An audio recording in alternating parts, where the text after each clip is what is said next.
Hello and welcome to this first lecture in this new section on marketing strategy excellence.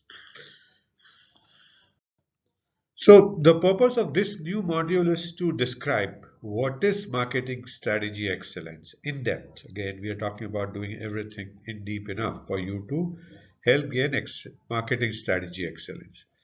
And there are three lectures in this. So we will talk about first what is excellence in this lecture. Then we will talk about how does that apply to marketing strategy and what is excellence in marketing strategy. And then we will illustrate with the case what is market strategy excellence in real life, right? Okay. So what do you think is excellence before we come to marketing excellence? What is excellence? How do you define it? How do you see it? What's your understanding of excellence? John Gardner defines excellence as doing ordinary things extraordinary well.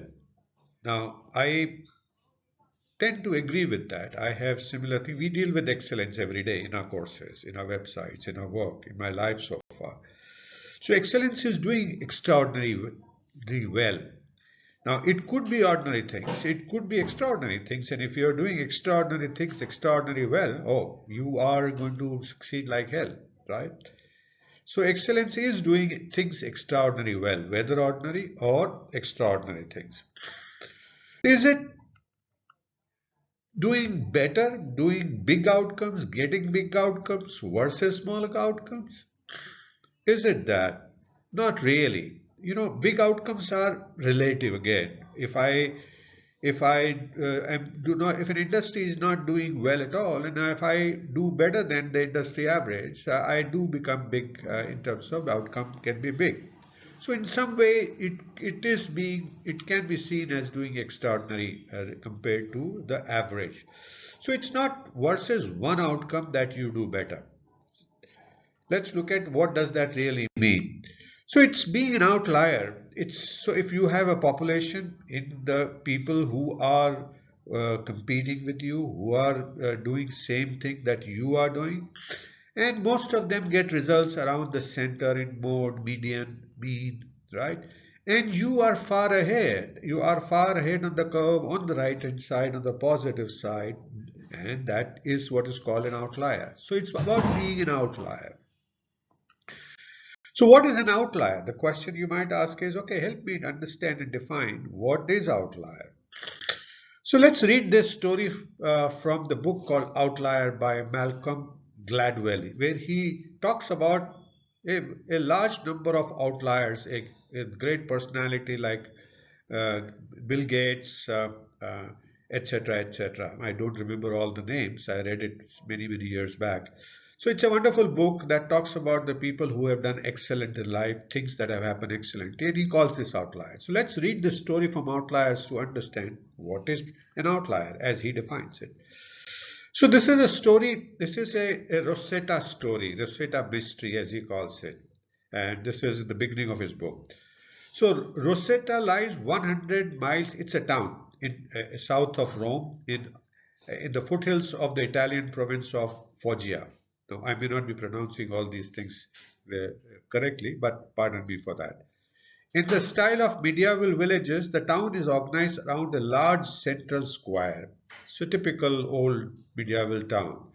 Facing the square is a Palazzo Marcel, if the palace of the Sagis family, once the great landowner of those parts.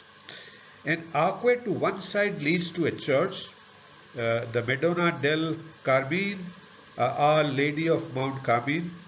Narrow steps run up the hillside, flanked by closely clustered two-story stone houses with red tile roofs. So, a little description of the town. For centuries, the Pisani of Rossetto worked in the marble quarries in the surrounding hills, or cultivated the field in a terraced valley below the town. Walking 4 and 5 miles down the mountain in the morning and then making a long journey back up the hills at night. Life was hard. The town folks were barely literate and desperately poor and without much hope for economic betterment until word reached Rossetto at the end of 19th century, the land of opportunity across the ocean. In January 1882, it's long back, a century plus, a group of 11 Rossetans, 10 men and 1 boy, set sail for New York. They spent the first night in America sleeping on the floors of a tavern on Mulberry Street in Manhattan's Little Italy. Then they ventured west, eventually finding jobs in a state quarry 90 miles west of the city near the town of Bangor, Pennsylvania. The following year, 15 Rossettans left Italy next year. The 15, instead of 11, 15 Rossettans left Italy for America, and several members of that group landed up in the town Bangor as well, joining their compatriots in the slate quarry. These immigrants in turn sent word back to Rossetto about the promise of the New World, and soon another group of Rossettans one after another, they packed their bags and headed for Pennsylvania, until the initial stream of immigrants became a flood. In 1894 alone, some 1,200 Rossettans applied for passports to America, leaving entire streets of the old village abandoned. The Rossettans began buying land on the rocky hillside connected to Bangor by a steep, rutted wagon path. They built closely clustered two-story stone houses with slate roof on narrow streets running up and down the hillside. They built a church, called it Our Lady of Mount Carmine, and named the main street on which it stood Gabrieldi Avenue, after the great hero of Italian unification. In the beginning, they called their town New Italy, but soon changes to Roseto, which seemed only appropriate given almost all of them had come from the same village in Italy. 1896, a dynamic young priest by the name of Father Pascal Dinisco took over the Lady of the Mount Carmel Church.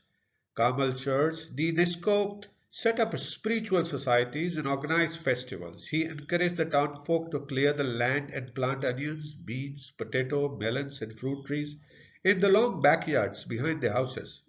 He gave them seeds and bulbs. The town came to life. The Rossettans began raising pigs in their backyards, growing grapes for homemade wine. Schools, a park, a convent, a cemetery were built. Small shops and bakeries, restaurants and bar opened up along the Garibaldi Avenue. More than a dozen factories sprang up, making blouses for the garments trade. Neighboring Bangor was largely Welsh and English, and the next town over was overwhelmingly German, which meant that given the fractious relationship between English and Germans and Italians in those years, Rosetto strictly stayed for Rossettans. If you had wandered up and down the street of Rosetto in Pennsylvania in the first few decades after, you would have heard only Italian.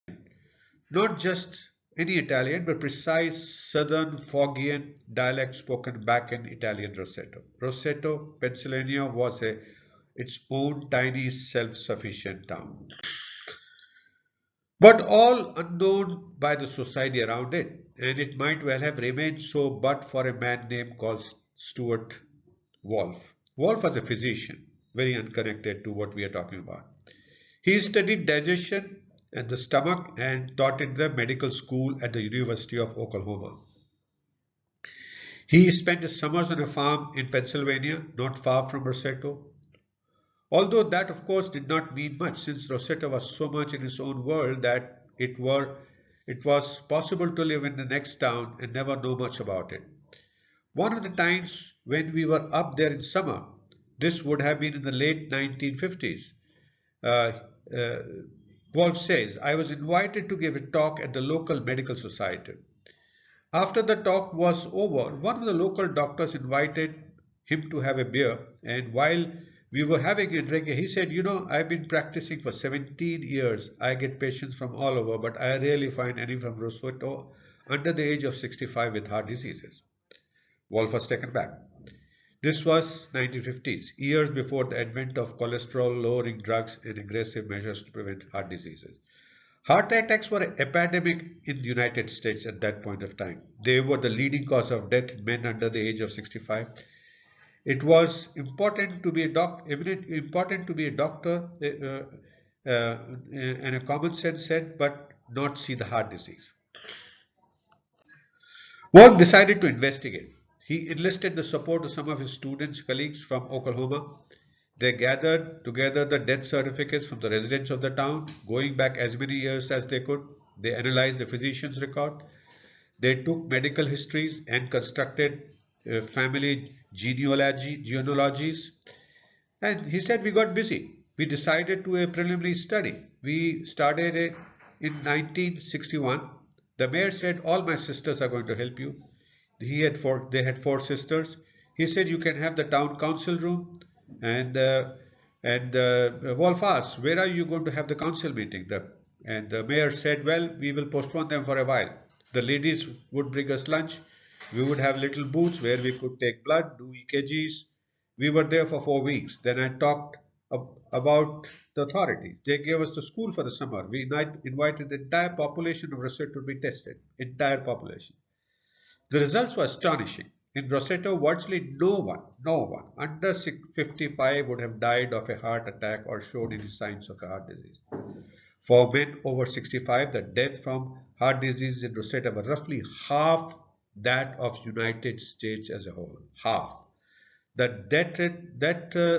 death rate from heart causes in Roseto, in fact, was 30 to 35% lower than expected. Wolf brought a friend of his, the sociologist from Oklahoma, called John Brood, to help him.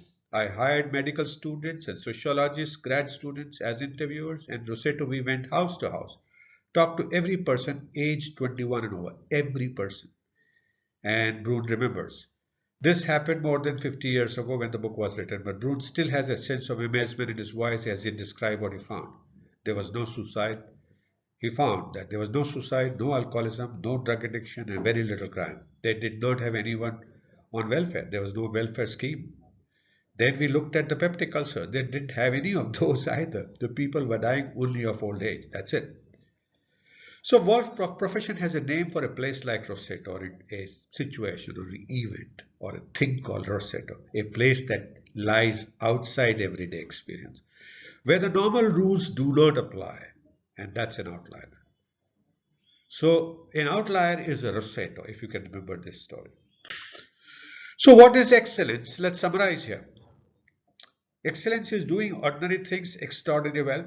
It's doing things big, but big enough in a manner that you are an outlier.